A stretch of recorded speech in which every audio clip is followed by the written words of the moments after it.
Welcome to the SpartanMag.com VCast. Jim Comparoni, Paul Konyndyk outside Spartan Stadium. Harlon Barnett's weekly press conference just took place.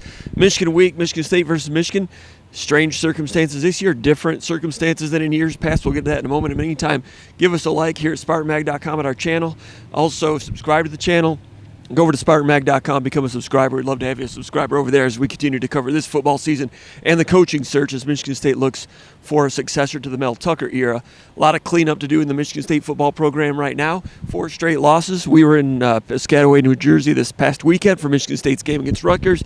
Michigan State looked good, up 24-6, 98% chance of winning according to that ESPN thing that they put together, win probability. It's rare to see a 98% win probability early in the fourth quarter in a 3-touchdown game, but that's what it was. You all saw Michigan State messed up badly on special teams.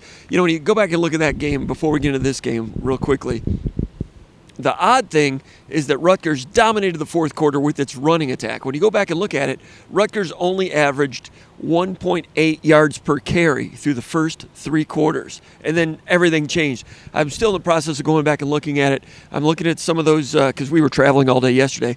But one thing that I noticed is, you know, Michigan State, in terms of taking on blocks correctly and just playing football, defensive football correctly, that there was some give there. Guys were losing blocks. Meanwhile, Rutgers, to their credit, kept playing hard, and the running back played hard. But then you get into the special team situations. I want to talk about that in a moment, about the kickoff situation. We talked about it in the VCast after the game. I've got one more thing to add about that. But now Michigan State returned to practice today. Harlon Barnett says it's a rivalry week. They've snapped back into it. He seems to think that they're on the right track, as you would hope and expect for a rivalry week. But your thoughts about Michigan State as they try to get off the mat one more time this week for what lies ahead with an excellent Michigan team coming to town? Yeah, I mean, they've got to do what they've got to do. I just wrote about it a second ago. They've got to try to play disciplined football. That has been a problem.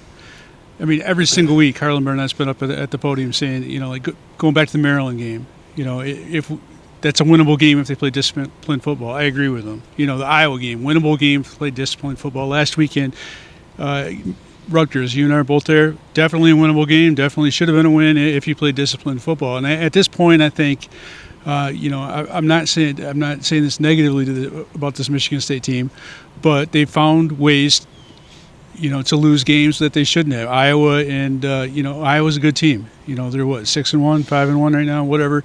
Rutgers is a good team at home. They kept chopping, and Greg Schiano's got that. You know, now he doesn't have to argue about who has ownership of that. That's his. Mel Tucker just gave it to him. But anyways, they found a way to lose games. Michigan State has enough talent in some ways to compete with a lot of different teams in the Big Ten. Not Michigan, not Penn State, not Ohio State, in my opinion. But they've got enough talent to compete with a lot of teams that they've lost to already. 3 teams that they've lost to already. And so at this point, in my opinion, it's a team that until they show that they can get the discipline or they can find ways to win, I expect them to find ways to lose. Now, what that entails this weekend, who knows? I mean, Michigan's going to come in here all riled up from what happened in the tunnel last year, and I don't want to relitigate that and all that stuff, but they're going to be using that as motivation, just as any other team would, and they're going to try to put a hole in Michigan State. They're going to try to score 100 points, and they're not going to go second string or third string, and they're going to try to run up the score. I don't know what Michigan State's going to do discipline-wise. They got to play a discipline game against Michigan, but I don't know. You mean in terms of having the right number of men on the roster? Yeah, just like, you know, you don't mean dirty play, right? No, not dirty play. I'm just saying, like, not having like a snap infractions, not having like stupid stuff that, you know, like 10 men on the field, 12 men on the field, substitution errors, that kind of stuff. Just operational stuff that you shouldn't have to worry about right now. Michigan State's got to take that step. They got to try to play as good as they can, and you know, I really think they need to try to play like they did on the field last year, where they gave maximum effort and it wasn't good enough against a good Michigan team. And that effort, despite being shorthanded, was kind of like overshadowed by what happened afterwards. But they hung in there. It was 22-7 in the fourth quarter. They were two scores back. Right, and I think that's what they have to aspire to. I mean, you don't want to see a team just absolutely demoralized and caved in and succumb to that a 70 to something type score. And it could easily be something like that. Good. This is like one of 3 games I can remember, like 3 or 4 times, in 20 years of covering Michigan State, where I felt like they absolutely had zero chance. And I would be surprised if they were competitive with Michigan or in Ohio State, but more so with Michigan. I think of the end of the John L. Smith era when that thing was done. I think of the Antonio era 2016. That was a train wreck that year, where there was some, the championship culture that was developed was not on that team, and they had a lot of depth, and they had a lot of lack of depth on that team, and injuries and whatnot. Michigan had smelled blood in the water, and they took advantage of it. This is another one right here. So I think the best that Michigan State can aspire to is to play the best version of their football that they can, and as long as they're competitive, as long as they're trying to play cleaner, trying to take steps to improve, I think that's all they can do. And Hauser's the new starting quarterback, so does he take over more? Does he have a chance, an opportunity, a personality to take over more of a leadership role in this team? Do they respond to him? That's another aspect of this team going forward this week. We'll have to wait and see. But you're right. I mean, Michigan. It's rare to see a team come off a 29-7 victory last year like Michigan and have revenge factor as a motivator. They're not going to say that going into the game, right. But after they win, and they'll win handily, likely. And they're going to try to run it up and humiliate Michigan State on its own playground. They'll try to score 60 or 70. And then after that, it'll be, we're the good guys. We triumphed over evil, and all that stuff. And that'll all get that'll get all broadcast everywhere. And people will, and half the people in the state of Michigan will think that's just wonderful. It'll be a wrestling script. It'll be like what you see in like a old school for us old people, like WWF days, where it was kind of followed that script, and you had good versus evil and all that kind of crap. That's just the way it is, and that's what to be expected. Going back to what you said about Katin Hauser, I don't know if he has, there's leadership built in the quarterback position. There's no doubt about that. He's kind of more of like, he's not as vocal as some of the quarterbacks that Michigan State's had in the past. He's kind of laid back and chill, and maybe that's something that that works for him, and that having that calm demeanor that might be a good thing right now. But I think it also forces other guys on that Michigan State team, namely some of those veteran offensive linemen or whatever, Trey Mosley or whomever. Those guys need to speak up and take ownership, and not depending on a quarterback for leadership. I think he can. I think his form of leadership can be by example with his demeanor. I believe in that time as a school that a quarterback has to, or a point guard has to be vocal, but he can't be something he's not, and there has a limit to how much he can use his voice on this team, unless that's something he's demonstrated, unless that's something he's earned. Of course, there's command of the huddle. That's part of being a quarterback, but leadership has to come from everywhere on this team. There's no Kirk Cousins moment or that type of deal, in my opinion. And in terms of finishing, you got to finish blocks. When I went back and watched where that game started to fall apart, wide receiver blocking, which has been pretty good this year, it really became messy, and a couple plays went sideways in Michigan State. I mean, why did they have to punt? The one punt that went sideways, there was, even things like wide receiver blocking, the attention to detail,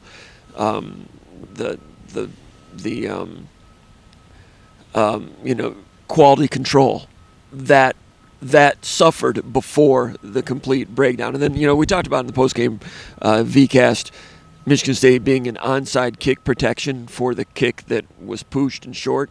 I didn't realize, but Michigan State was an onside kick protection after the fumbled punt when it was 24-13 with 14 and a half minutes to go in the game. 24-13, 9-point spread, and Michigan State is 11-point spread, and Michigan State is protecting for an onside kick with 14 minutes to go. Maybe because it's raining, I don't know. And Terrell Henry was back at about the 15-yard line and nobody around him. And Rutgers kicked off deep, but they saw that. And then 4 minutes later, they say 8 minutes to go, and Rutgers is like, if they're going to do that, let's just pooch it to the open area. Now, Terrell Henry did have time and space to get there and fair catch it, which he did not do. But both of those things combined to initiate the problem. But even without that, without the other punt later, even Katin Hauser threw a near interception that should have been a pick six. It should have been even worse than it was. Anyway, enough of that. any chance Michigan State can pull a COVID and weasel out of it like Harbaugh did against Michigan, Ohio State, and Iowa in 2020? That doesn't happen. That's not on the table anymore, is it? I don't think so. All right. Basketball, Paul. We had basketball to cover this week, and we'll have more about this rivalry tomorrow. We've got press conferences tomorrow. We'll probably do a little bit more. Jase Richardson, yesterday basketball recruiting, one of the top 30 players in the country, committed to Michigan State over Alabama. He played last night in the Geico, whatever it's called, in Las Vegas, the Florida club, whatever. It doesn't really count. It's an exhibition. It's an exhibition tournament. But Geico. It's part of the Geico. The people that play in the Geico Championship are a group of like either elite public schools or prep schools in Columbus, Miami, Columbus.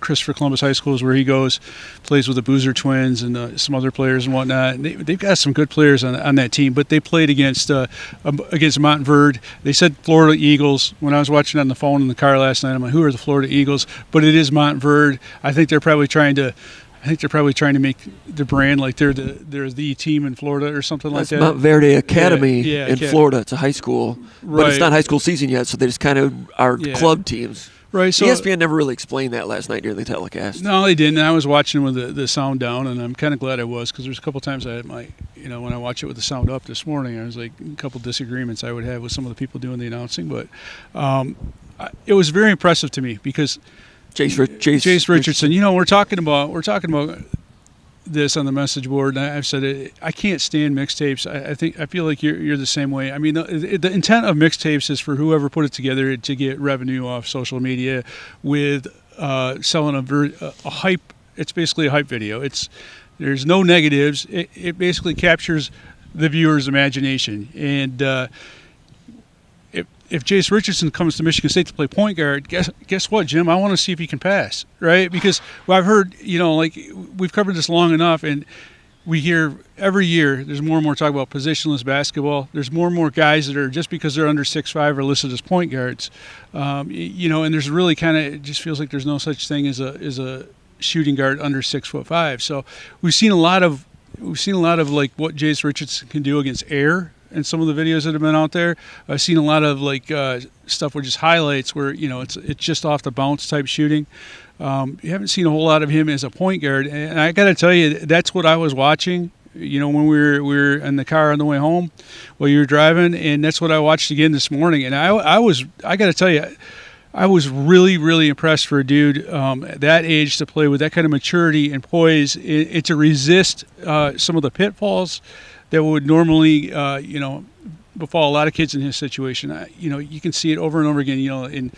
When Michigan State plays in the Champions Classic, you've got guys come in and they want to do something against a big name school, and they end up hurting their team. I think of Miles Bridges back in the day, or Gary Harris or whatever.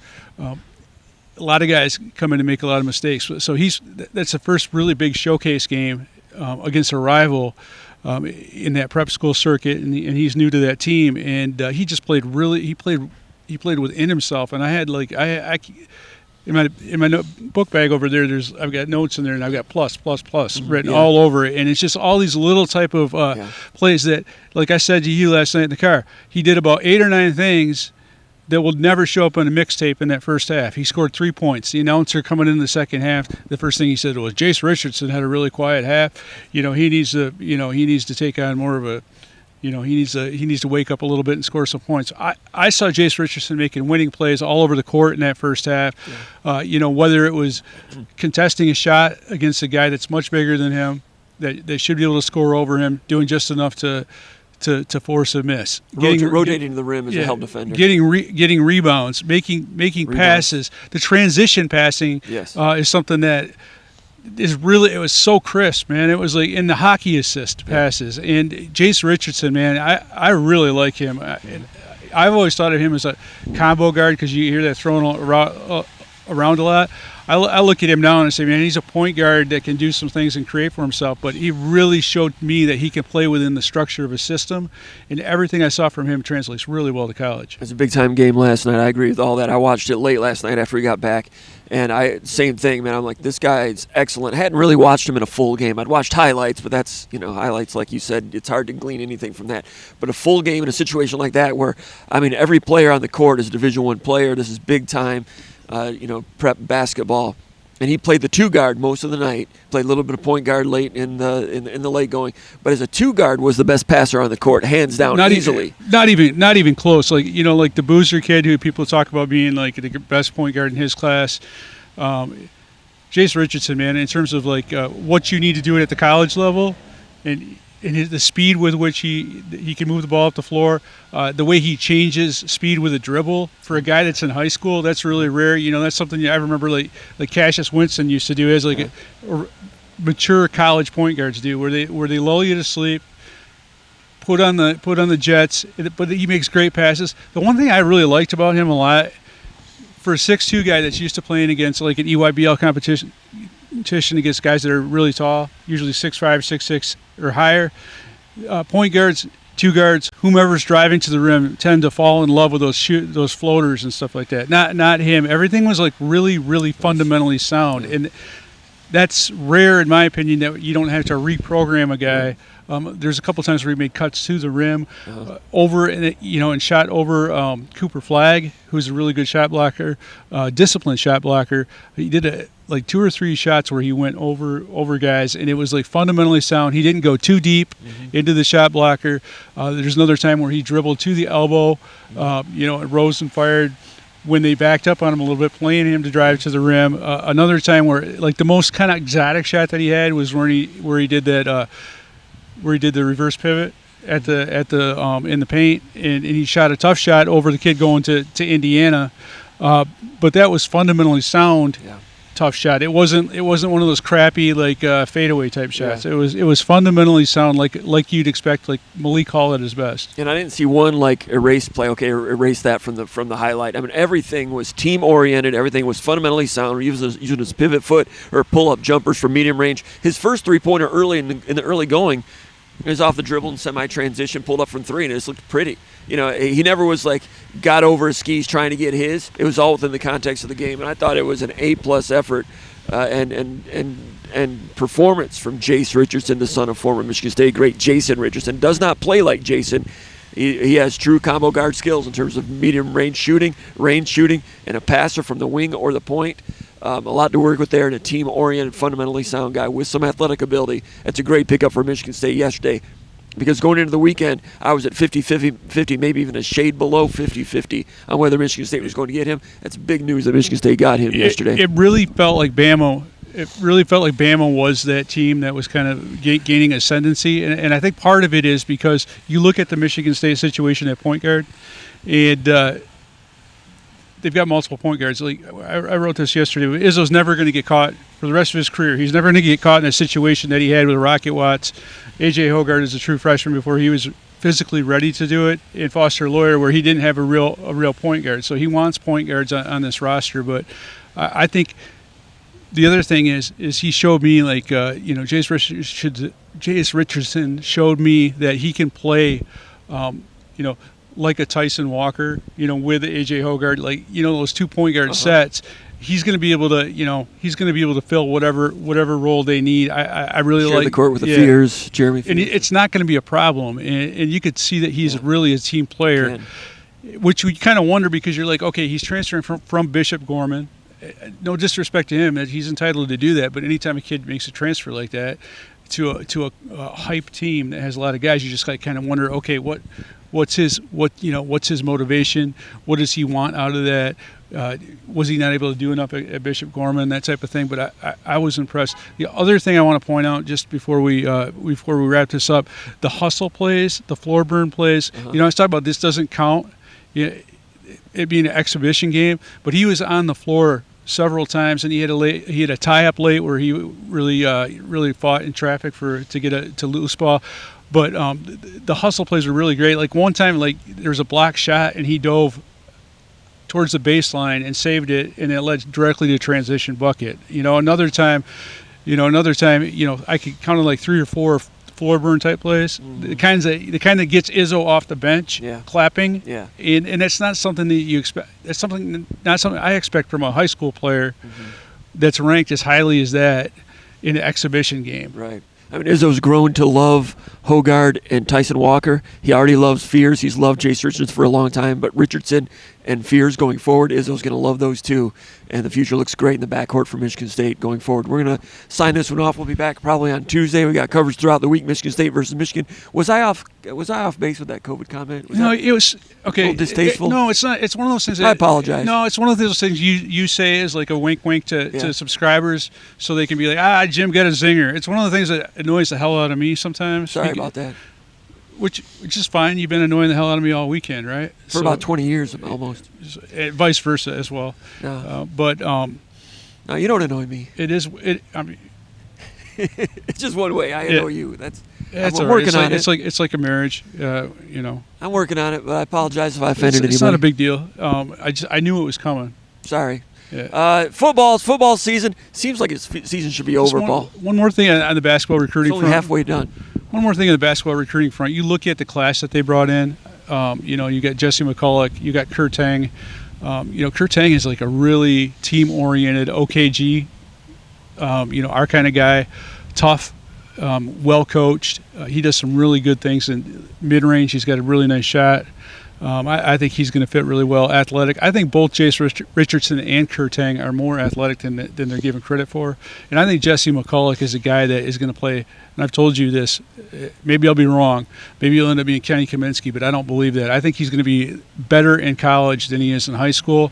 And I've had a couple conversations with coaches, like AAU coaches that I respect, that coached against him in the summer. And they feel like he's going to do really well at Michigan State with, Wojcik, Tom Izzo, and those guys. All right, so we'll continue to cover that stuff and this stuff throughout the course of the week. Michigan State versus Michigan. The coaching search, we'll have that over at the Underground Bunker message board at SpartanMag.com. We're talking about that constantly. If you're interested in that, become a SpartanMag.com subscriber. Go check it out. For Paul Konyndyk, my name's Jim Comparoni. You've been watching the VCast with the Spartans in East Lansing, Michigan for SpartanMag.com.